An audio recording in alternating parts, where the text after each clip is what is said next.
യുവനടി ആക്രമിക്കപ്പെട്ട കേസ് വീണ്ടും കൊച്ചിയിലെ വിചാരണ കോടതി വീണ്ടും പരിഗണിക്കുകയാണ്. കേസിൽ വ്യക്തതാവാദം തുടരുന്നു. കഴിഞ്ഞ തവണ കോടതി ചോദിച്ച 22 ചോദ്യങ്ങൾക്ക് പ്രോസിക്യൂഷൻ മറുപടി കൊടുത്തിരുന്നു. വിപിൻ സി വിജയൻ കൊച്ചിയിൽ നിന്ന് വിശദാംശങ്ങളുമായി ചേരുന്നു. വിപിൻ, യഥാർത്ഥത്തിൽ ഈ ദിലീപ് പ്രതിയായിട്ടുള്ള ഈ കേസിന്റെ വിധി പ്രഖ്യാപനം എന്നാണ് നമുക്ക് ഇന്ന് അറിയാൻ കഴിയും? പൾസർ സുനിയാണല്ലോ ഒന്നാം പ്രതി. അപ്പോൾ എന്തായിരിക്കും ഇവരുടെ തലയിലെഴുത്തെന്നറിയാൻ നമുക്ക് കാത്തിരിക്കേണ്ട ദിനം എന്നാണ് ഇന്നറിയാൻ കഴിയുമോ?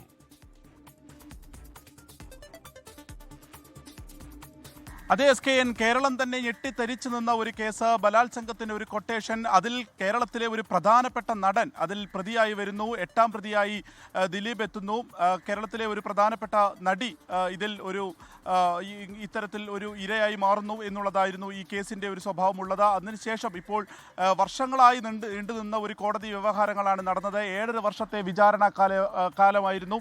ഇപ്പോൾ ആ വിചാരണ ഏറെക്കുറെ പൂർത്തിയായിരിക്കുന്നു. ഇനി എന്നാണ് ഈ കേസിന്റെ വിധി എന്നുള്ള തീയതി ഇന്ന് പ്രഖ്യാപിക്കും, ഇന്ന് പറയും എന്നുള്ളതാണ് ഇപ്പോൾ പ്രതീക്ഷിക്കുന്നത്. കാരണം കഴിഞ്ഞ ദിവസങ്ങളിലൊക്കെ ഈ കേസ് പരിഗണിച്ചിരുന്നു. പക്ഷേ ഈ വിധി പറഞ്ഞിരുന്നില്ല. ചില സാങ്കേതിക കാരണങ്ങൾ ചൂണ്ടിക്കാണിച്ച് പിന്നീട് അത് നീട്ടിവെക്കുകയായിരുന്നു. ഇന്നിപ്പോൾ വിചാരണ കോടതി, അതിൽ ഹണിയം വർഗീസിന്റെ ബെഞ്ച് ഈ കേസിന്റെ വിധി എന്നായിരിക്കും എന്നുള്ളത് ഇന്ന് പറയും എന്നുള്ളതാണ് പ്രതീക്ഷിക്കുന്നത്. നമുക്കറിയാവുന്നതുപോലെ തന്നെ ഈ 2017 ഫെബ്രുവരിയിൽ ഈ ഒരു ക്രൈമിന് ശേഷം പിന്നീട് വലിയ വിവാദങ്ങൾ, അമ്മയിലെ വിവാദങ്ങൾ, മെമ്മറി കാർഡ് വിവാദങ്ങൾ, ബാലചന്ദ്ര കുമാറിന്റെ വെളിപ്പെടുത്തൽ തുടങ്ങി വലിയ നാടകീയ സംഭവങ്ങൾ. ഒട്ടേറെ പേർ ഇതിന്റെ വിധി പ്രതീക്ഷിക്കുന്നു, നീതി ലഭിക്കും എന്നുള്ളത് നടി പ്രതീക്ഷിക്കുന്നു. ഒപ്പം തന്നെ ഇതിൽ നിന്ന് കുറ്റവിമുക്തനാകുമെന്ന നടൻ ദിലീപ് പ്രതീക്ഷിക്കുന്നു. അങ്ങനെ വലിയ ഡൈമെൻഷനുകളിലേക്ക് പോകാവുന്ന ആ ഒരു തീയതി എന്നായിരിക്കും എന്നുള്ളത് ഇന്ന് പറയും എന്നുള്ളതാണ് ഈ ഘട്ടത്തിൽ പ്രതീക്ഷിക്കുന്നത്. സുപ്രീം കോടതി വരെ പല തവണയായി കയറിയ ഒരു കേസാണ്. ഈ വിചാരണ കോടതി തന്നെ മാറ്റണം എന്നുള്ളത് ഹൈക്കോടതിയെ നടി സമീപിച്ച ഒരു കേസാണ്. ഇങ്ങനെ ഒരു കേസിൽ